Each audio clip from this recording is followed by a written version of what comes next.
Tabii nispeten eskiye göre Ramazan'a hazırlık için insanlar peynir, kahvaltılık gibi hazırlıklar yapıyorlar.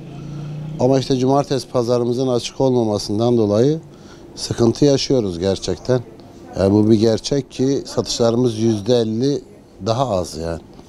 Çünkü çalışan insanlar hafta sonu gelip alışveriş yapacaklardı. Şimdi insanlar çalıştığı için hafta sonu gelip alışveriş yapacak. İnsanlar gelemiyor. Yani gerçekten buna ciddi anlamda söylüyorum. Bir Ramazan üstü buna bir izin verilse iyi olur aslında cumartesi pazara yani. Gerçekten sıkıntı yaşıyoruz. İnsanlar akşama kadar çalışıp ondan sonra evlerine gidiyorlar. Buraya alışverişe gelemiyorlar. Tamamen büyük marketlerden alışveriş yapıyor insanlar. Büyük marketlerin içinde kalabalıktan hiçbir şey var mı yani? Mesafe yok, kontrol yok ama buraya geldiği zaman insanlar buraya bırakılmıyor. Başlı başına çifte standart var. Büyük marketlerin gidin kasalarındaki sıraya bakın, içerideki kalabalığa bakın. Ama esnafa geldiği zaman cumartesi pazar kapalı. Görüyorsunuz buranın halini yani. Bunu hangi esnafa sorarsanız aynı şeyi söyleyecek. Küçük esnafta müşteri yok. Büyük marketlerin içine girin kalabalık. Yok mesafeydi, hijyendi bir bakın neler oluyor yani. Peki Ramazan ayı için en çok vatandaşlar ne alıyor? Kahvaltılık türü şeyler, peynir, zeytin, reçel, sahurda yiyebilecekleri şeyler alıyorlar. Hafif şeyler yani genelde. Peki geçtiğimiz yıla göre fiyatlarda bir fark var. Mutlaka var. Biz öyle bir şeyiz. Yani peynir fiyatlarında 10 liraya varan bir fark var. Zeytinde aynı keza öyle. Kahvaltılık ürünlerde gerçekten fiyat artışı var. Yani bu klasik bir hale geldi zaten. Ramazan'da her seferinde böyle şeyler oluyor. Nasıl oluyorsa tam tersi olması gerekirken insanlar Ramazan'da ucuz şeyler yemeliyken biz pahalı şeyler yiyoruz. İnşallah işte bugünlerde bir ufak tefek oynama var. Ama 2-3 gün sonra biz normalde bir hareketlik bekliyoruz. İnşallah iyi olacak. Pandemiden dolayı zaten işlerimiz olmadığı için durgun. İnşallah bu Ramazan'da da inşallah iyi olmayı düşünüyoruz. Şu an Antep peyniri genellikle çok gidiyor. Sezonumuz daha yeni başladı. Yeni gelmeye başladı. Ama bu sene de biraz peynirde yine kısıtlık var. Bu sene inşallah peynir sezonunda Ramazan'da güzel olacak diye bekliyoruz yani. Peki vatandaş en çok ne alıyor?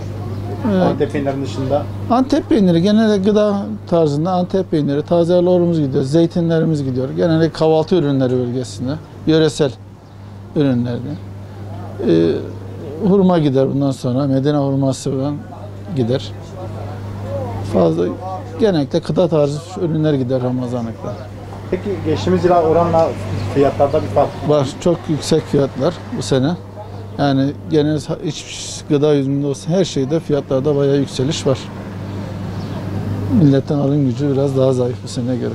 Çünkü adam diyelim kışlık 20 kiloyu alıyorsa bu sene 10 kiloya düştü. 2 kilo 3 kilo alan adam yarım kilo 1 kilo alıyor. Yani bu sene bayağı fiyatlardan dolayı piyasalardaki bir istikramdan dolayı düşük bayağı. Milletin gelir kaynağı düştü.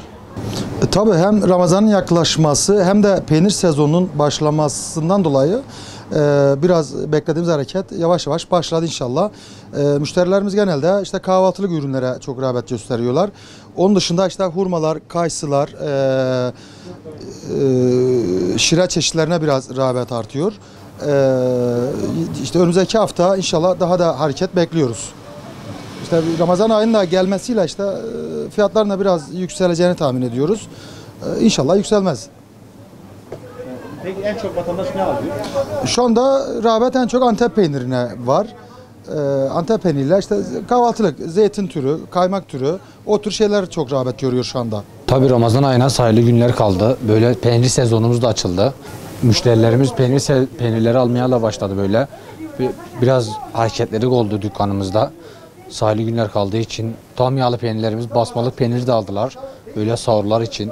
Ondan sonra yumurta olur, tereyağı olur. Onlar da böyle gitmeye başladı. Yeşil zeytinimiz olur.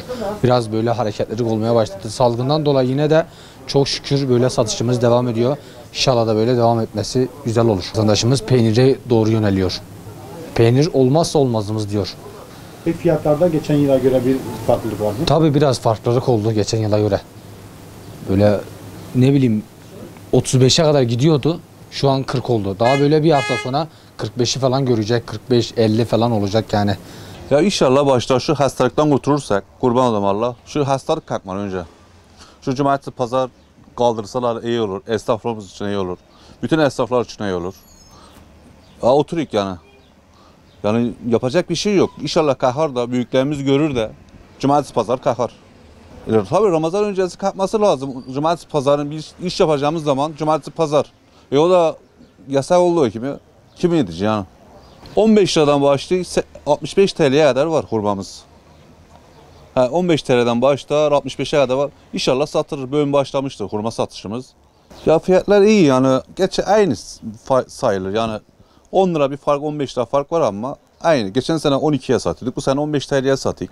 60'a sattık. Şimdi 65'e sattık. 5 TL yapıyor yani. Fark budur yani. Fark bu. En çok hangi hurma satılıyor? Ya en çok cumma dediğimiz satılır yani. Cumma dediğimiz hurma satılır. Bedine hurması. O çok gider yani.